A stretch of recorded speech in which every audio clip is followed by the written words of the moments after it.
자기소개서로 자수성가하기 7-1번째 강의 시작하도록 하겠습니다. 자, 이번 시간에는요, 이제 2번 문항에 대해서 우리가 분석까지 지난 시간에 끝냈는데요. 이번 시간에는 2번 문항에 대해서 이제 성공 사례를 통해서 예시를 통해 파헤치도록 하겠습니다.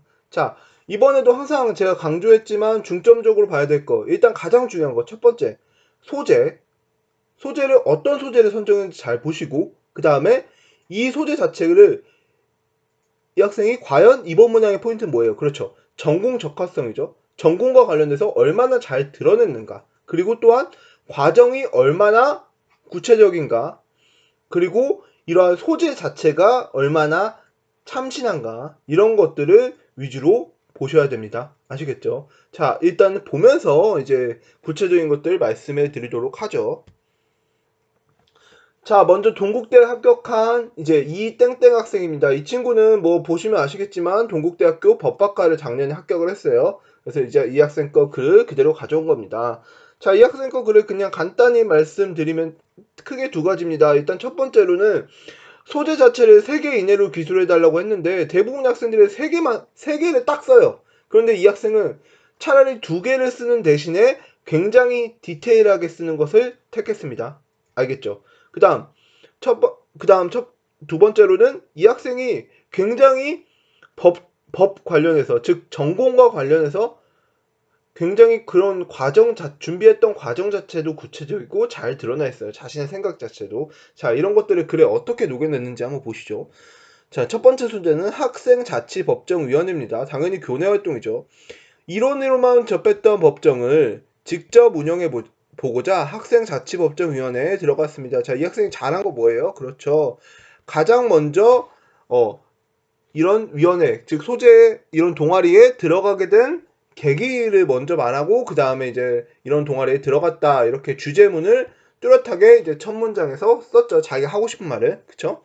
그러면 다음 문장에서 뭐가 나와야겠어요? 그렇죠. 학생자치법정위원회가 뭔지, 그 다음에 어떤 법정을 운영했는지, 그리고 느꼈던 점이 무엇인지 이런 게 드러나 있겠죠. 그게 드러나야 실제로 좋은 글이고요.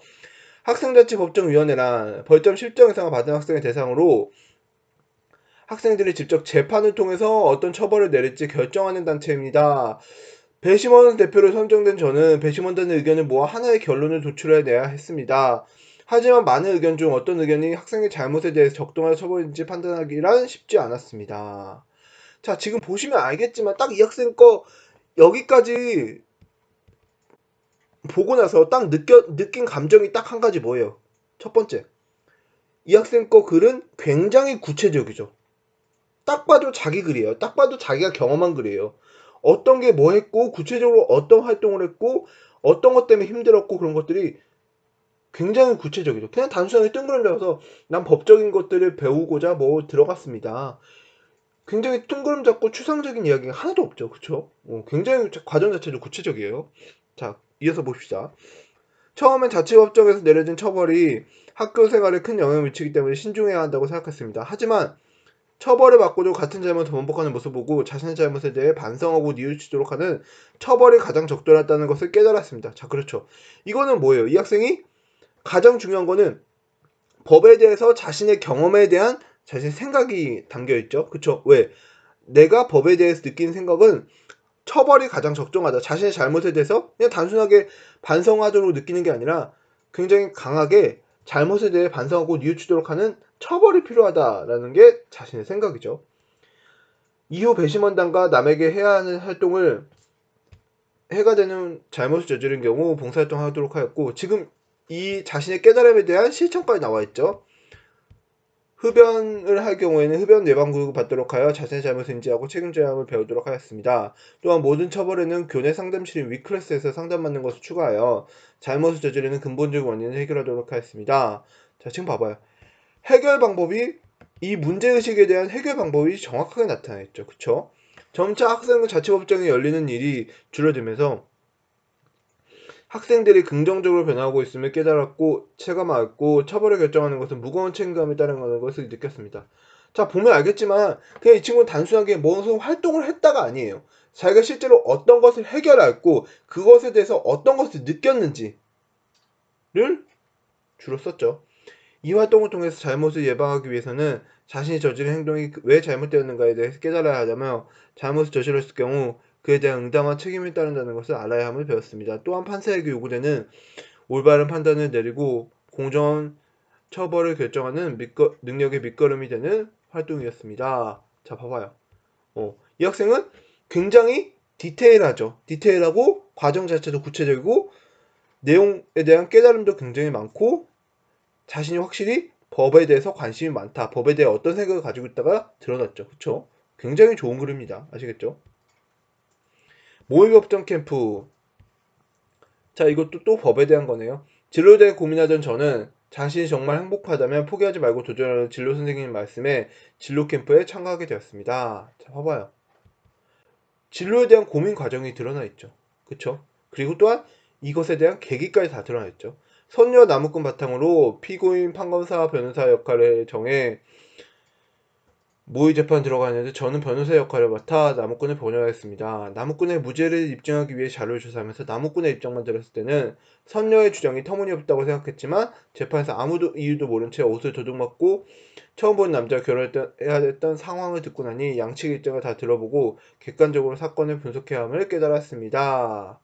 그러니까 끊고 자, 물론 문장 자체의 호흡은 굉장히 길어요. 그렇기 때문에 실제로 문장을 나눠줘야 돼요. 하지만 이 글만 봤을 때는 굉장히 과정에 대해서도 구체적이죠. 아, 정말 자기가 이런 활동 굉장히 의미 있게 활동을 했구나 라는 것들을 학생들이 이 강의를 보는 학생들이 봐도 느낄 수 있죠. 그쵸? 굉장히 좋은 글입니다. 이 경우엔.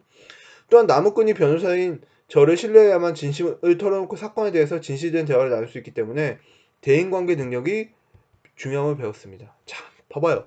여기서 제가 말하고 싶은 건 뭐냐면 보통 학생들은 법에 대해서 법이 어떻고 뭐가 어떻고 이런 걸 깨달았다 이런 것들만 배워요. 배우고 느꼈다고 말해요. 그런데 이 학생 같은 경우는 변호사인 저를 신뢰해야만 진심을 털어놓고 사건에 대해 진실된 대화를 나눌 수 있기 때문에 대인관계 능력이 중요함을 배웠습니다. 라고 대인관계 능력에서까지 이제 법에 대해서 연결지었죠. 그쵸? 그렇다는 건 이 학생이 정말 그냥 단순히 법에 대해서 고민했던 것만 아니라 변호사와 의뢰인 간의 관계까지 고민했구나. 아, 정말 진지한 고민을 했구나라는 것들을 딱 봐도 입학사정관이 느낄 수 있게 되는 거죠. 굉장히 잘 썼어요. 사실 이 학생 같은 경우는. 정말 잘 썼어요. 근데 제가 여기서도 하나 말씀드리고 싶은 거는 실제로 이 학생은 굉장히 처음에 그 저항 첨사 임할 때 정말 적극적으로 임했어요. 정말 적극적으로 임하고 굉장히 자세도 공손했고 태도도 굉장히 공손했고 정말 적극적이고 자기도 정말 진정성이 굉장히 많이 느껴졌던 친구였어요. 사실 그렇기 때문에 사실 이런 글들이 나올 수 있었던 거죠. 그쵸? 자, 재판이 끝난 후에는 각자 자신이 판사였다면 어떤 판결을 내릴지 발표했는데 공개적인 곳에서 목욕을 했으므로 선녀가 원인을 제공했기 때문에 나무꾼은 무죄. 자, 제가 고치지 않은 글이니까 곳곳에 약간 그런 문장에 오류는 나오죠. 도둑질과 강제 결혼은 옳지 못한 행동이었으므로 나무꾼은 유죄 등 한 사건에 대해 여러 판결이 나오는 것을 보고 사건의 표면적인 부분과 이면적인 부분 모두 고려해 판결함을 배웠습니다.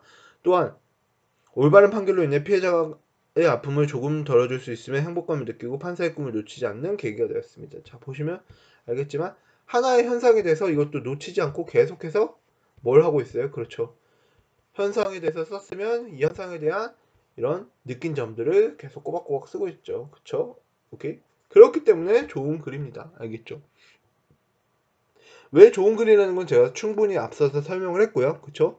이 글을, 이 글을 보고 일단 여러분이 해야 될 거는 이 글을 잘했다. 정말 베껴야겠다. 이게 아니라 일단 소재부터 자신이 얼마나 참신한 주제인지 그 다음 과정을 얼마나 구체적으로 했는지 그 다음에 느낀 점도 얼마나 구체적이고 참신하게 잘 썼는지 이 부분을 좀 고려를 해 보시기 바랍니다. 다음 강의에서 그러면 이제 실패 사례와 함께 찾아뵙겠습니다. 여러분 수고하셨습니다.